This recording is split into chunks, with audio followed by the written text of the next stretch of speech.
ಎಲ್ರಿಗೂ ನಮಸ್ಕಾರ. ನಮ್ಮ ಅಡುಗೆ ಚಾನೆಲ್ಗೆ ಸ್ವಾಗತ.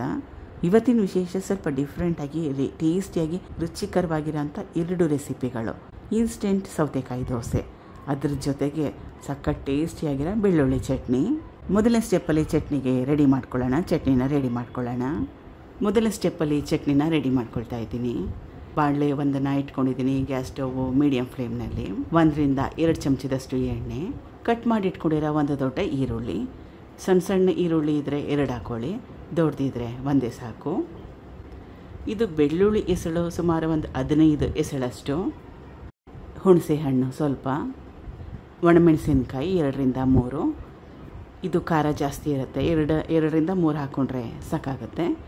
ಬ್ಯಾಡಗಿ ಒಣಮೆಣಸಿನ್ಕಾಯಿ ಇದ್ದರೆ 3 ಹಾಕ್ಕೋಬೋದು, 3 ರಿಂದ 4 ಹಾಕ್ಕೋಬೋದು. ಇದು ಉದ್ದಿನಬೇಳೆ, ಕಡಲೆಬೇಳೆ 2 ಟೇಬಲ್ ಸ್ಪೂನಷ್ಟು. ಉದ್ದಿನಬೇಳೆ ಸೇಮ್ ಕ್ವಾಂಟಿಟಿಯಲ್ಲಿ 2 ಟೇಬಲ್ ಸ್ಪೂನಷ್ಟು. ಈಗ ಎಲ್ಲ ಪದಾರ್ಥಗಳನ್ನ ಘಮ ಬರಬೇಕು, ಸುವಾಸನೆ ಬರಬೇಕು, ಅಲ್ಲಿವರೆಗೂ ಚೆನ್ನಾಗಿ ರೋಸ್ಟ್ ಮಾಡ್ಕೋಬೇಕು, ಹುರ್ಕೋಬೇಕು. ಸಮಯ ಇದ್ದರೆ ಲೋ ಫ್ಲೇಮ್ನಲ್ಲಿ ಇಟ್ಕೊಳ್ಳಿ. ಲೋ ಫ್ಲೇಮ್ನಲ್ಲಿ ಇಟ್ಕೊಂಡು ನಿಧಾನವಾಗಿ ರೋಸ್ಟ್ ಮಾಡಿಕೊಂಡ್ರೆ ಚೆನ್ನಾಗಿರುತ್ತೆ, ಫ್ಲೇವರು ಚೆನ್ನಾಗಿ ಬರುತ್ತೆ. ಅಥವಾ ನಿಮ್ಮ ಹತ್ರ ಸಮಯ ಇಲ್ಲ ಅಂದರೆ ಮೀಡಿಯಮ್ ಫ್ಲೇಮ್ನಲ್ಲಿ ಇಟ್ಕೊಂಡು ಸುಮಾರು ಒಂದು 2 ರಿಂದ 3 ನಿಮಿಷ ಹುರ್ಕೊಂಡ್ರೆ ಸಾಕಾಗತ್ತೆ.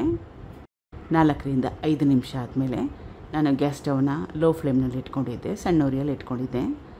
ಎಲ್ಲ ಪದಾರ್ಥಗಳನ್ನ ಚೆನ್ನಾಗಿ ಹುರ್ಕೊಂಡಿದ್ದೀನಿ. ಈರುಳ್ಳಿ ಕೂಡ ಟ್ರಾನ್ಸ್ಪರೆಂಟ್ ಆಗಿದೆ, ಕಡಲೆಬೇಳೆ ಉದ್ದಿನಬೇಳೆ ಘಮ ಬರ್ತಾಯಿದೆ, ಬೆಳ್ಳುಳ್ಳಿ ಘಮ ಕೂಡ ಚೆನ್ನಾಗಿ ಬರ್ತಾಯಿದೆ. ಇದನ್ನು ರುಬ್ಕೋಬೇಕು. ತುಂಬಾ ಜಾಸ್ತಿ ಬಿಸಿ ಇದೆ, ತಣ್ಣಗಾಗಲಿ. ಇದು ತಣ್ಣಗಾಗೋಷ್ಟರಲ್ಲಿ ಇನ್ಸ್ಟೆಂಟ್ ದೋಸೆಗೋಸ್ಕರ ದೋಸೆ ಹಿಟ್ಟನ್ನ ರೆಡಿ ಮಾಡ್ಕೊಳ್ಳೋಣ. ಮಿಕ್ಸಿ ಜಾರ್ ತೊಗೊಂಡಿದ್ದೀನಿ. ಕಟ್ ಮಾಡಿ ಇಟ್ಕೊಂಡಿರೋ 2 ಮೀಡಿಯಮ್ ಸೈಜ್ ಸೌತೆಕಾಯಿ. ಎಳೆ ಸೌತೆಕಾಯಿ ಇದ್ದರೆ ಬೀಜ ತೆಗಿಯೋ ಅವಶ್ಯಕತೆ ಏನಿಲ್ಲ. ಸೌತೆಕಾಯಿನ ಒಮ್ಮೆ ಚೆಕ್ ಮಾಡಿ ನೋಡಿ, ಕಹಿ ಇದೆಯಾ ಇಲ್ವಾ ಅಂತ. ನಾನು ಸಿಪ್ಪೆನ ತೆಗೆದಿದ್ದೀನಿ, ಬೀಜನ ತೆಗೆದಿಲ್ಲ. ಕೊತ್ತಂಬರಿ ಸೊಪ್ಪು 1 ಎಡಿಯಷ್ಟು, ಹಸಿಮೆಣಸಿನ್ಕಾಯಿ 2, ಸ್ವಲ್ಪ ಹಸಿ ಶುಂಠಿ. ನೀರನ್ನ ಹಾಕ್ಕೊಳ್ದೆ ಚೆನ್ನಾಗಿ ನುಣ್ಣಗೆ ರುಬ್ಕೋಬೇಕು. ರುಬ್ಕೊಂಡಿದ್ದಾಗಿದೆ, ಬೇರೆ ಬಟ್ಲಿಗೆ ಸೇರಿಸ್ಕೊಳ್ತಾ ಇದ್ದೀನಿ. ಮತ್ತೊಮ್ಮೆ ಮಿಕ್ಸಿ ಜಾರ್ ತಗೊಂಡಿದ್ದೀನಿ. 1 ಗ್ಲಾಸಷ್ಟು ಅಥವಾ ಸುಮಾರು 1/4 kg ಅಕ್ಕಿ ಹಿಟ್ಟು. ರೆಡಿಮೇಡ್ ಅಕ್ಕಿ ಹಿಟ್ಟು ಮನೇಲಿ ಬೀಸಿಟ್ಕೊಂಡಿರೋದು ಯಾವುದಾದ್ರೂ ಪರವಾಗಿಲ್ಲ. 1 ಗ್ಲಾಸಷ್ಟು ಅಕ್ಕಿ ಹಿಟ್ಟು, ನೆನೆಸಿಟ್ಕೊಂಡಿರೋ ಅವಲಕ್ಕಿ 1/4 ಗ್ಲಾಸಷ್ಟು. ಇದಕ್ಕಿಂತಲೂ ಜಾಸ್ತಿ ಬೇಡ, 1/4 ಗ್ಲಾಸ್ ಹಾಕ್ಕೊಂಡ್ರೆ ಸಾಕಾಗುತ್ತೆ. ರುಚಿಗೆ ತಕ್ಕಷ್ಟು ಉಪ್ಪು. ಸ್ವಲ್ಪ ನೀರನ್ನ ಹಾಕ್ಕೊಂಡು ಮೊದಲೇ ಕಲಿಸ್ಕೊಂಡ್ಬಿಡ್ಬೇಕು. ಕೆಳಗಡೆ ಹಿಟ್ಟಿರೋದ್ರಿಂದ ಬ್ಲೇಡು ತಿರುಗಲಿಕ್ಕೆ ಕಷ್ಟ ಆಗುತ್ತೆ. ಅದಕ್ಕೆ ಮಿಕ್ಸಿ ಹಾಕ್ಕೊಳ್ಳೋಕೆ ಮುಂಚೆ ಸ್ವಲ್ಪ ನೀರನ್ನ ಹಾಕ್ಕೊಂಡು ಲಿಕ್ವಿಡ್ ಥರ ಮಾಡಿಕೊಂಡು ಆಮೇಲೆ ಮಿಕ್ಸಿಯಲ್ಲಿ ಹಾಕ್ಕೊಂಡು ರುಬ್ಕೊಂಡ್ರೆ ಸುಲಭ ಆಗುತ್ತೆ. ಗಟ್ಟಿಯಾಗಿರೋ ಕನ್ಸಿಸ್ಟೆನ್ಸಿಯಲ್ಲಿ, ಗಟ್ಟಿಯಾಗಿರೋ ಹದದಲ್ಲಿ ರುಬ್ಕೋಬೇಕು.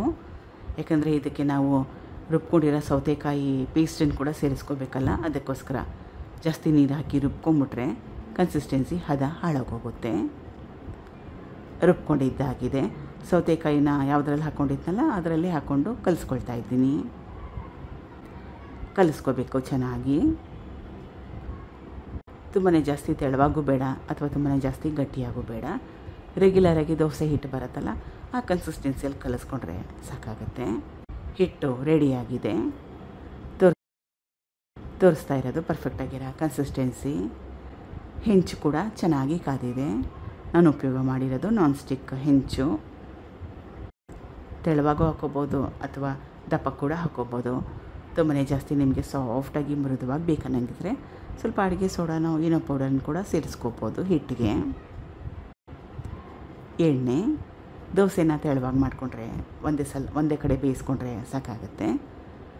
ಇದಾಗಿದೆ. ಇವಾಗ ಹುರ್ಕೊಂಡಿರೋ ಪದಾರ್ಥಗಳು ಕೂಡ ತಣ್ಣಗಾಗಿದೆ. ಚಟ್ನಿನ ರುಬ್ಕೊಳ್ತಾ ಇದ್ದೀನಿ.